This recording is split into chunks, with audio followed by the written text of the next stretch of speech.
Florida residents are evacuating as Hurricane Michael approaches the Panhandle, but in some nursing homes, people will have to stay put. Manuel Bojorquez has the details. She's not breathing. That was just one of the 911 calls that came from this nursing home in Hollywood, Florida last year, days after Hurricane Irma knocked out power. The facility did not have a functioning generator. 14 residents died. With Hurricane Michael approaching, Governor Rick Scott warned facilities to avoid a similar tragedy. If you're responsible for a patient, you're responsible for the patient. Take care of them. That means you need to make sure that you have backup generation power, or you shouldn't be taking care of the patients. Earlier this year, he signed legislation mandating nursing homes and assisted living facilities to install generators. By June 1st, they were required to have equipment that keeps indoor temperatures below 81 degrees and maintain power for 96 hours after an outage. But in counties threatened by Michael, more than half of 412 facilities did not meet the deadline to install or set up new generators. Most have been granted extensions, including Brookdale Center Point. Is this facility compliant? We are compliant with the extension. Brookdale's Alicia Turner says a larger generator will be installed by January. In the meantime, she says this current generator should be enough to keep their 18 residents safe. And we have a backup generator ready to go and deploy here with the technicians available for when we need it. And for more on this, Manuel Bojorquez joins me now from Tallahassee. Manny, what threat does Hurricane Michael specifically pose against Tallahassee compared to other cities in the region? Well, you hear along the coast, right, about the storm surge being the biggest risk. That clearly is not going to make it this far in, although there is a chance of flooding here, especially flash flooding as you get the heavy downpours from the hurricane. Here in Tallahassee, this is known as a city of trees. People are very proud of their trees, but that clearly is going to be a risk as the hurricane moves through this area. The possibility of falling limbs on either properties, on homes, and then also the possibility of them knocking down power lines. So that's going to be a lot of what people here in the capital of the state will have to deal with. On top of those winds, you have to remember that even though the coast will get the very first impact of those very strong winds from the hurricane, they're expected to remain pretty strong and at hurricane strength even as they make their way up here. And so, Manny, what's being done then to help the city's most vulnerable population, such as people in nursing homes and shelters who can't get around easily? That's right. So this is an assisted living facility here behind us, and you can see that they've started to board up all of their windows. They've removed a lot of the outdoor furniture to prevent it from being blown around during the storm. And in fact, they have gotten their generator inspected, and they've checked it to make sure that if the power is to go out, as many expect to happen here, that they do have the power that they need in order to keep people safe.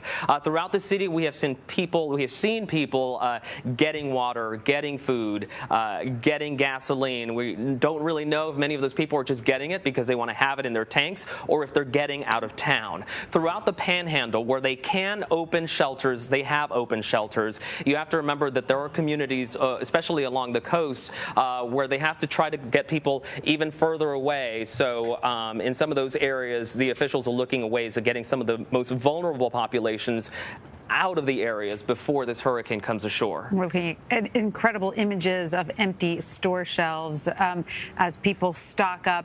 Manny, let's talk a little bit about that toxic algae that's known as red tide. We know that it's been a major concern as the hurricane gets closer. What is this red tide exactly, and how can it be worsened by this storm?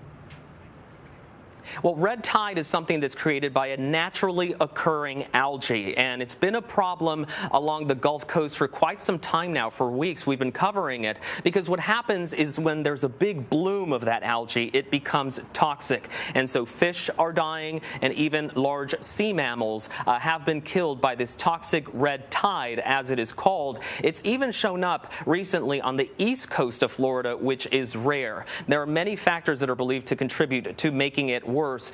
Some scientists believe that climate change or warmer waters are making those algae blooms even worse. There are others who look at pollution or runoff into the ocean as something that can make the problem even worse. And what you have now is what many people fear is that after the storm moves through, that you'll have all that runoff, all that stuff that is coming off of land that usually doesn't even drain into the water, that could be coming in, and that all those nutrients, once the hurricane moves on, could create an even more difficult red tide situation. Oh, it's just so awful for the residents there. What preventative measures can be taken against the red tide, and what measures have already been put in place? Well, the governor has tried to secure funding to go into helping to clean up some of the waters, or at least monitor where they're having those blooms happen. But the bigger question becomes, what can, as a society, people do to prevent this from happening? It goes to the pollution angle. It goes to the whole debate about the climate change and the possibility that is leading to a warmer ocean. So a bigger problem than just people trying to be a little more dainty around their properties or pollute less. It's really going to be an effort that takes everybody involved, including the federal and state and local governments, to figure out a long-term solution to try to mitigate the effects of that red tide. Sure, a major and comprehensive effort for sure. Now, Manny, what else have residents and authorities there done to prepare for the hurricane as a whole?